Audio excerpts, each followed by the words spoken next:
রাধে রাধে বন্ধুরা, সুপ্রভাত। তোমরা কেমন আছো? আশা করি যে যেখানেই থাকো না কেন সবাই খুব ভালো আছো, আর আমিও ভালো আছি।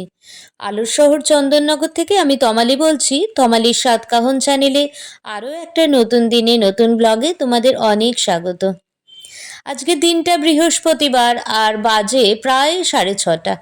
এখন থেকে আমি আমার ব্লগটা তোমাদের সাথে শেয়ার করছি। পুরোটা দেখতে থাকো ভিডিওটা, আশা করছি ভালো লাগবে। তো সকালে ঘুম থেকে উঠেই না বাসি কাজ টাজ সেরে নিয়ে আমি রান্নাঘরে চলে এসেছি। কিছুটা পিঠের ব্যাটার পড়েছিল, মানে ওই পাটিসাপটা করেছিলাম তো কিছুটা ব্যাটার পড়েছিল। তো ওই ব্যাটারটা দিয়ে একটু কয়েকটা পাটিসাপটা করে নিলাম। আর আগের দিন জানো তো 1 প্লেট ডিম এনেছিল, ওই ডিমগুলো রাখাই হয়নি। আর এখন তো হালকা গরম পড়ে গেছে, মানে ঠান্ডাটা কেটে গেছে। তো ওটা যদি ফ্রিজে না রাখি না ডিমগুলো তাহলে নষ্ট হয়ে যাবে। সব কটা ডিম হয়তো ধরবে না ফ্রিজে, কিন্তু যে কটা সম্ভব হবে, যে কটা ধরবে সে কটা রেখে দেবো আর কি। এরকমই 1 ট্রে ডিম আনা হয়, তাহলে সুবিধা হয় আমাদের। কারণ আমরা কখনো হাফ বয়েল খাই, ডিম ভাজা খেতে পারি, এই আর কি ব্যাপার। বাড়িতে ডিম থাকলে দেখবে আর কিছু না হোক অন্ততপক্ষে ডিম ভাজা, ডাল, ভাত খাওয়া হয়ে যায়। বাড়িতে আমার শাশুড়ি মা বলেন আর কিছু না হোক বাড়িতে চাল, ডাল, আলু আর ডিম যদি থাকে না, কোনো অসুবিধা হয় না। বাড়িতে হয়তো কিছু করাই হলো না খাবার, সেই ক্ষেত্রে একটুখানি ভাত সেদ্ধ করে ডাল দিয়ে ডিম ভাজা বা আলু সেদ্ধ হলেই যথেষ্ট। মধ্যবিত্ত পরিবারে আর কি দরকার বলো? আর তো কিছু দরকার হয় না, হ্যাবক কিছু প্রয়োজন পড়ে না। তো দেখো আমি ফ্রিজে এই ডিমগুলো যতগুলো সম্ভব ততগুলো রেখে দিচ্ছি। আর জানো তো ওই কথাটা তো তোমাদের বলাই হয়নি, পাটিসাপটা পিঠে হয়েছিল প্রায় 7-8টার মতো। পাটিসাপটা পিঠে হয়েছিল, যেইটুকু ব্যাটার পড়েছিল আর কি সেইটুকু ব্যাটারে করেছি। আর এদিকে আমার বর মেয়েকে স্কুল থেকে দিয়ে এই দেখো মাছের ডিম এনেছে, কাতলা মাছ, রুই মাছ এনেছে। আর এখন বাজে জানো তো প্রায় 1টা। তো তোমাদের সাথে কথা বলতে বলতে অনেক কাজই হয়ে গেছে এর মধ্যে। তো সব তো ভিডিও করা সম্ভব হয় না।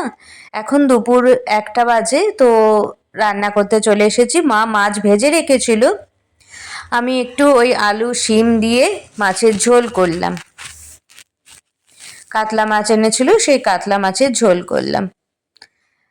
তো ওদিকে কেন হাতটা দিয়ে মানে নাড়াচ্ছি বলো তো? আসলে এইদিকে না আমি আলু আর শিমটা ভাপাতে দিয়ে দিয়েছিলাম, তো তাড়াতাড়ি হয়ে যাবে। আর এই মাছটা দিয়ে দিচ্ছি, কারণ খেয়ে দিয়ে আমি আবার মেয়েকে নিয়ে আসবো, তো তাই দেরি হয়ে যেতে পারে, তাই তাড়াহুড়ো করে করে নিলাম। দেখো মাছের ঝোল রেডি, একটু ধনেপাতা দিয়ে দিলাম। আর এখানে মাছের ডিমের বড়া আমার শাশুড়ি মা আগে থেকে ভেজে রেখেছিল, তারপরে মাছের ঝোলটা করলাম। হ্যালো, তো বন্ধুরা এই মাত্র ঘুম থেকে উঠলাম।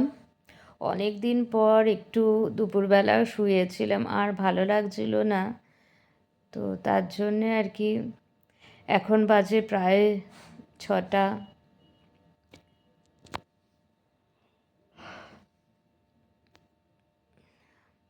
উঠতেই ইচ্ছা করছে না, উঠে একটু চা করব, একদম আজকে উঠতেই ইচ্ছা করছে না জানো। এক এক সময় মনে হয় যে ঘুমিয়েই থাকি, কিন্তু ঘুমোলে তো আর চলবে না। আর চলো উঠে যাই, উঠে ওই জামা কাপড়গুলো আজকে কাচা হয়েছে, কিন্তু সেইগুলো না এখনো ভাঁজ করা হয়নি, একদম অগোছালো হয়ে রয়েছে, তো সেইগুলো ভাঁজ করে দিই।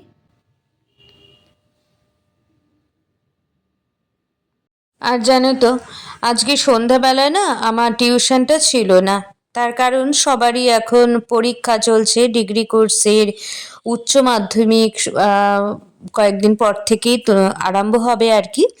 তো সেই কারণে আমার আজকে ক্লাসটা ছিল না, আজকের ক্লাসটা ছিল না আমার, এই আর কি। তো সকালে জানো তো অনেকগুলো জামা কাপড় কেচেছি, এই জামা কাপড়গুলো কেচেছিলাম আর শুকিয়ে গেছে, তুলে নিয়েছিলাম। শাশুড়ি মাই তুলে দিয়েছিল আর কি। আমি একটু ঘুমিয়ে পড়েছিলাম, তাই জামা কাপড়গুলো না ভাঁজ করা আমার হয়নি। তাই ভাবলাম যে এখন তো আর পড়ানো নেই, মেয়েও পড়তে চলে গেছে, আর আমি বরঞ্চ এই ফাঁকে জামা কাপড়গুলো ভাঁজ করে নিই। তো তাই আর কি জামা কাপড়গুলো ভাঁজ করে নিচ্ছি, জামা কাপড় ভাঁজ করে তারপরে আবার অন্যান্য কাজ করব। আর জানো তো, আজকে না মায়ের বাড়ি থেকে অনেক কিছু খাবার এসেছে, আমি তোমাদের পরে দেখাচ্ছি। তো এখন আর কি বলবো বলো, এখন দেখতে থাকো আমি জামা কাপড়গুলো কি করে ভাঁজ করছি, দেখতে থাকো।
দেখো এইগুলো পাঠিয়ে দিয়েছে, এখানে লাউ চিংড়ি আছে, আর এই যে এখানে বাকল ছেচকি, লাউয়ের বাকল ছেচকি, আর এখানে একটু ডিম আছে, এই যে ডিমের তরকারি করেছিল, আর আজকে বাড়িতে হয়েছে ফুলকপির তরকারি, দেখাচ্ছি দাঁড়াও।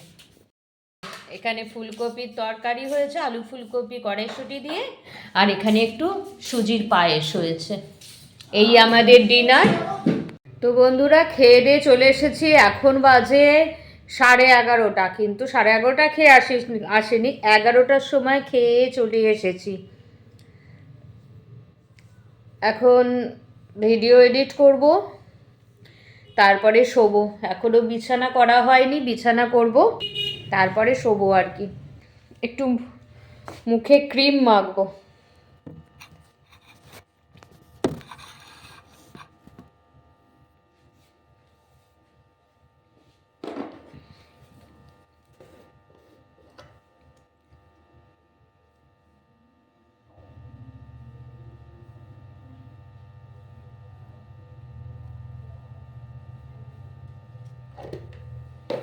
মুখে ক্রিম না মাখলে না ভালো লাগে না।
এখন বিছানা টিছানা কিছুই করা হয়নি, মনে হয় আমাকেই বিছানা করতে হবে, কারণ আমার মেয়ের কালকে পরীক্ষা আছে।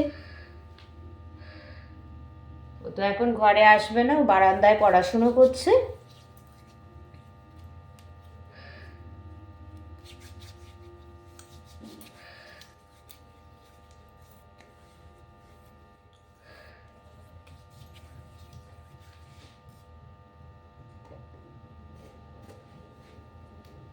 কমপ্লিট, ক্রিম মাখা কমপ্লিট।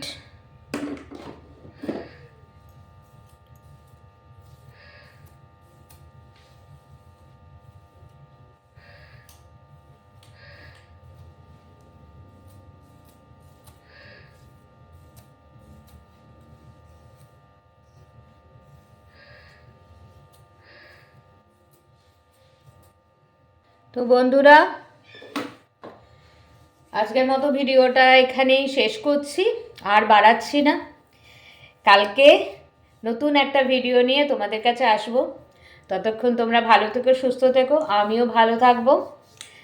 আর ভিডিওটা ভালো লাগলে একটা লাইক করো অবশ্যই, আর কমেন্টস করো, আর সাবস্ক্রাইব করতেও ভুলো না। টাটা।